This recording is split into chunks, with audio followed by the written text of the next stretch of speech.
YouTube and a community, Beatles fans, random people on the internet. My name is Giggens, and we're here today to talk about one of many releases that came out in 1964 with the Beatles' name on it, Ain't She Sweet, put out through ATCO, came out in October of 1964. So to catch everybody up, before the Beatles were the Beatles, they were also the Beatles, but they were also the Beat Brothers.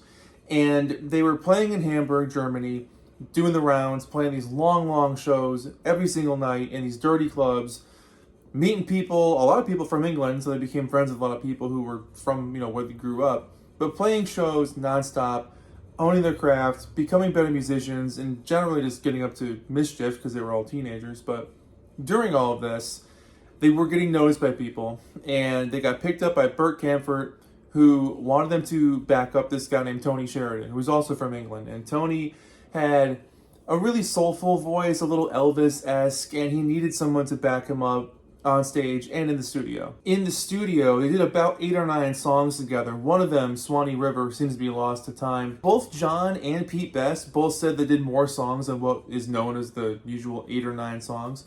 Who knows if we'll ever know, but one of those songs they did was My Bonnie. And this is the 1964 reissue on MGM.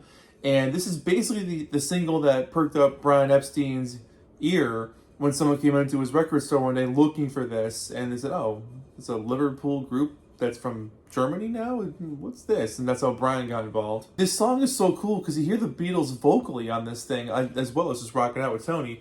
And When the Saints Come Marching In on the B-sides, another rockin' song. MGM, as you might notice, and ATCO were able to get the rights to 4 songs each. They couldn't have everything because obviously the Beatles were huge at this point. These MGM recordings came out in February of 64, so they got on these fast.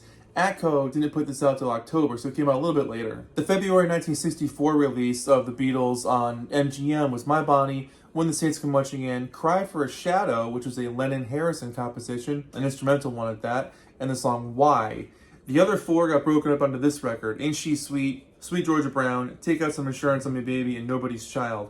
The rest of this album is filled up by covers with a group called the Swallows, probably just a house band. Very common back in those days is change the name to the house band and record all these hits and put it out and fill out the record. The song Nobody's Child on here is apparently an edited down version from the original recording, and the first 3 songs, Ain't She Sweet, Sweet Georgia Brown, Take Out Some Insurance, apparently have percussion overdubs on this thing. And drummer Bernard Purdy over the years has said multiple times that he played on Beatles recordings. This may be what he's talking about to make the drums maybe a little bit punchier, or something for the American market, I don't know, but he has said that he's been on like over 21 Beatles songs. Maybe he also means the cover recordings, maybe he was a member of the Swallows, don't know. Regardless, it's just really fascinating to think contextually about the Beatles in 1964, because during that time, 11 albums came out in 1 year to capitalize on the Beatles, let alone the stuff from Capitol Records.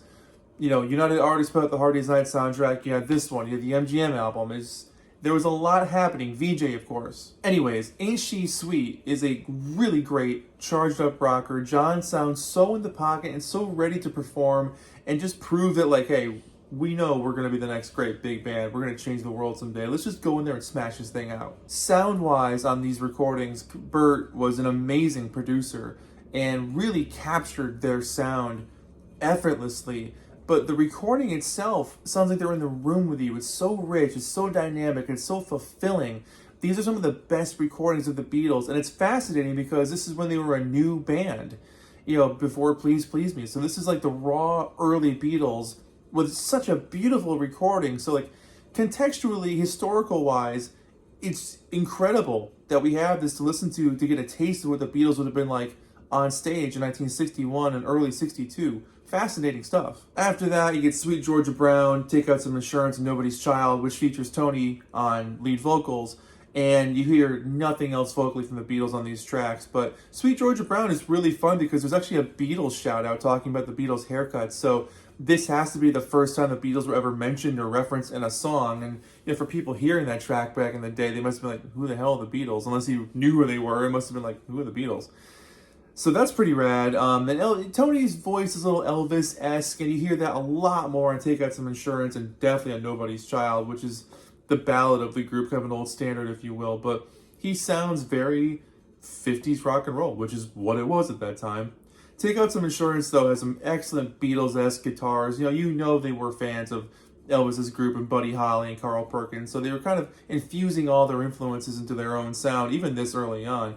And the reverb on Tony's voice on Take Out Some Insurance is really cool. But yeah, Nobody's Child, to end off the 4 songs from the Beatles on this record, it's an emotional little ballad. This is one of those, I don't know when this song dates from. I know it's a bit older, but one of those tracks that they would just do because people knew it, and if you put a little spin on it, it's just an easy way to capture someone's ear. The rest of the tracks on this record, there's covers of I Wanna Be Your Man, She Loves You, Please Please Me, I'll Keep You Satisfied, which is interesting, I Wanna Hold Your Hand, From Me to You, are the Beatles ones. They also do How Do You Do It, and they also do I'm Telling You Now, which is really cool. So they try to keep up with that like British invasion sound. But yeah, I'll Keep You Satisfied, Lennon McCartney, that's a little bit more of an obscure track. So that's kind of cool that they dug that one out. But the Swallows, no one knows who they are. No one knows who produced those songs. So more than likely the Swallows were an American group, or maybe they were a British group that just padded this out in 1964, because obviously She Loves You and From Me to You. So there's some 63 songs, and I Want to Be Your Man didn't come out in America until 64. And Please Please Me and I'm Telling You Now were a bit later as well. So, and Want to Hold Your Hand, of course, was 64 in America as a single. It's a fascinating document of the group because you hear how early they are, how young they were, but they're so into the performances, and they have this like, this might be the last time we're in the studio kind of feel. Let's just knock this thing out. If anybody has any information about the Swallows, please let me know in the comments below, because there's no known producer, there's no known members of the band, so more than likely it's just a house band, a studio band, which was extremely common back then.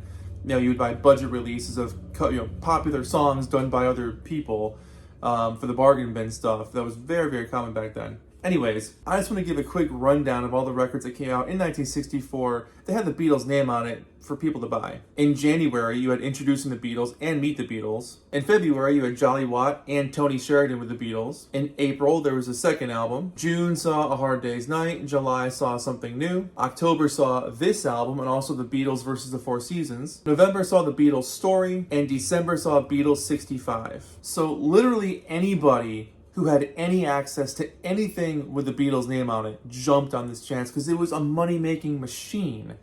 They couldn't get pictures of them, hence the album artwork, which I actually really dig this album artwork. It's really cool. And the green one from February, the MGM one, is pretty nice too. But here's the back cover. My copy's in a little rough shape, but it's just not one that you find too often. Maybe they're online, but in the stores, you don't come across them that much.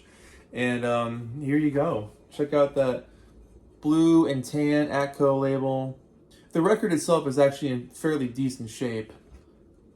It plays well, cleaned up really well, plays well. It was a little bit dusty when I got it, but dust can wash off. So there you go. That's Ain't She Sweet by the Beatles. Let me know what you guys think about this record below, and what do you think about the covers by the Swallows. They're really well performed. There's nothing too much to say about them. They're just really well done cover songs that don't strike any new ground. They're just there to fill out the rest of the record, so you weren't buying an EP, because EPs didn't sell in America back then, so that's why this wasn't released as an EP, because anywhere else in the world it probably would have been. 2 songs on each side, boom, you're done. But that's it. As far as the historical context of this thing, I'd give this thing probably historical context-wise, it's a 10, because having such amazing recordings of the Beatles so young is amazing. It's just fascinating. But all the Swallows stuff is completely superfluous, and it's cool that they did it, but So overall it's probably a 6 or a 7. It's just it's fun to throw on, but you're only here for the Beatles. Let's just be honest. And that's it. My name is Giggens. Thank you so much for watching. Let me know what you guys think in the comments below about this record, and we'll get chatting about some early Beatles. Stoked to do it. Take care of yourselves. See you in the next video. Take care of yourselves. Just take care of yourselves. See you later. Bye.